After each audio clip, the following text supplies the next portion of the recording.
Welcome, welcome. I'm Dave Steckel, and I'm reading from my book, Big Dave's 5 Minute Stories, and just lots of little short pieces here. This one's called Heart, Mind, and Soul. I stood in the darkness, completely lost.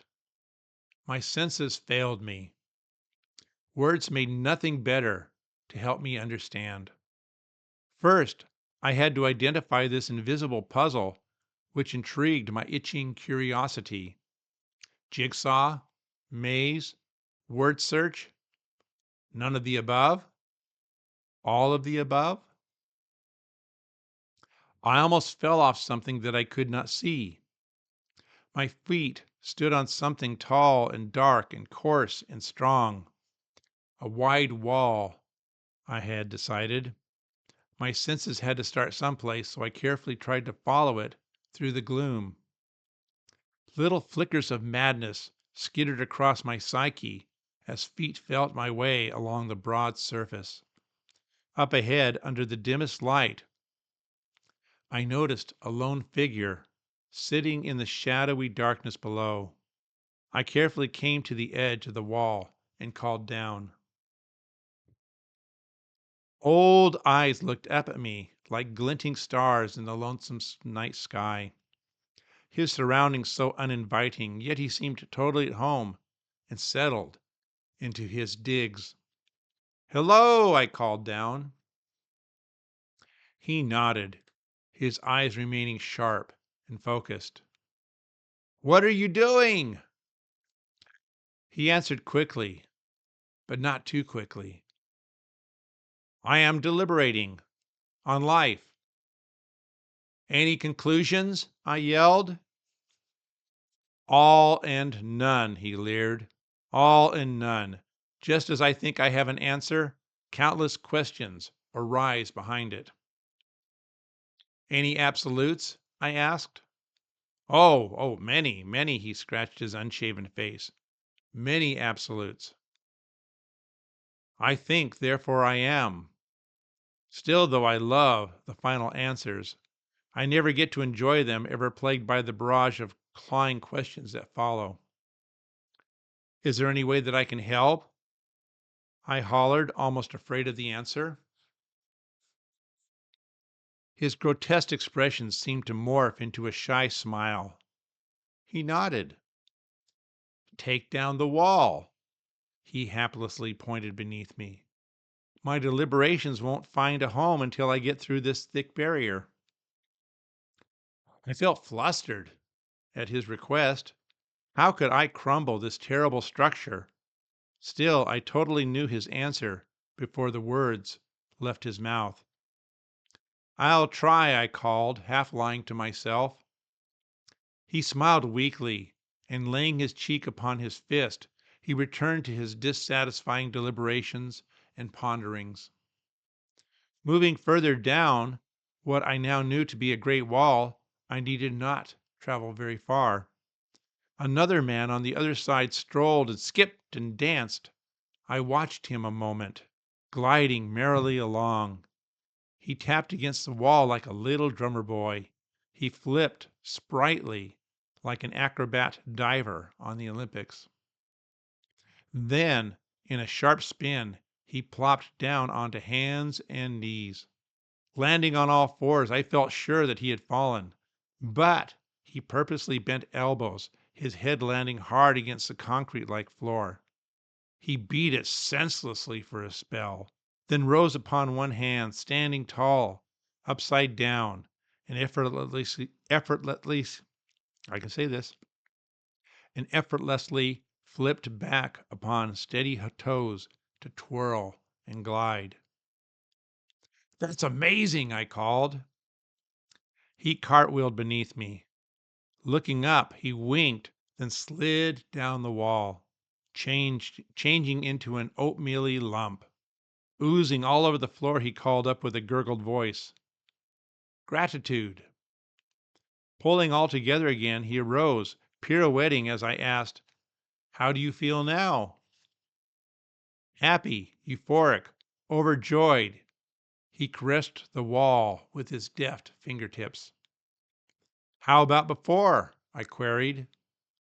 Sad, forlorn, woeful. He suddenly slumped down under the weight of the words. Anything I can do to help? He gazed upward with awe and wonder, his cheeks turning rosy. Relief, he quipped, nodding towards the wall. I looked down again at the mighty structure beneath me. I will try, I promised, still weighing the futility of such words. Hope, he answered, and settled down onto the cold, hard slab, muttering, patience, patience, patience. Continuing my trek, the broad wall soon split, divided, one side to the left and one to the right. An equal choice. I took seat upon the edge of the V, with feet dangling over the side. Deep breathing gave me a moment to consider which way to go. Before me, in the distant gloom, a candle flickered. I watched as it approached. The weight passed quickly. To my surprise, I realized no person carried the flame, for the flame was the person himself. It acknowledged my presence upon approach. Have you solved it yet? His words racing past my ears into the abyss overhead. What? I stuttered. The wall? He nodded, his blue center flame enlarging. I did not bring a wrecking ball or even a sledgehammer, I plainly stated. Good, he breathed. Those are the worst things you could use. Then what do I need? I asked. Me, he called. Fulfill me and you will defeat the wall. I mumbled to myself, perplexed. The word chaff feathered up to my consciousness. I started to ask how when he said, pray. To God? Whom else? He giggled at the question. Which one? Fair question, since there seemed to be so many. Jesus, he answered unperturbed. I had no means to climb back onto the wall, but followed compulsion to drop down beside the flame being. Excuse me. He grabbed hold of my hands. Its warmth felt inspiring. Its eyes lifted up, then closed. I followed suit, and then soon felt a holy presence fill the space. Opening my eyes, he smiled before me, still holding my hands. The entire space had become alive with living light. It twirled and whirled and twisted with gleeful wind all around us. The flame before me grew and grew, yet I feared not its splendor. Confidently, I knew he had not duped me for his own personal gain.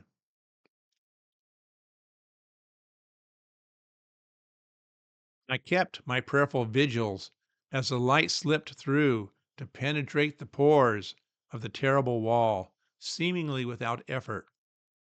I half expected a rumble.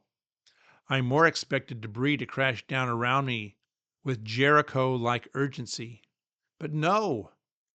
The wall eroded away like tiny autumn leaves on a carefree wind.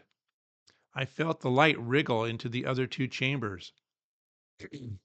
Enlightened, these two men, I admit, rapidly approached to receive such a blessing. The second man moved through the disappearing wall first. He danced in delight and joined our holy vigil. Joy, he quipped. The first man soon the first man soon stepped through the now invisible wall as well, his voice trembling. You did it. I only pointed to the flame. The flame pointed heavenward. I looked towards the wall, now almost gone completely. It could come back at any time, warned the flame. These walls we construct ourselves between mind, heart, and spirit are in ever-present danger. Pray for all three of us to be one together. I nodded with perfect relief, living the reunion within my mind, heart, and spirit, finally together again. Okay, fun story. And thank you. I'm Dave Steckel, reading again from my book, Big Dave's 5 Minute Stories. And I'll be continuing. I've got about 30 stories in this book. There's a link down below if you'd like to hear it, if you'd like to read it.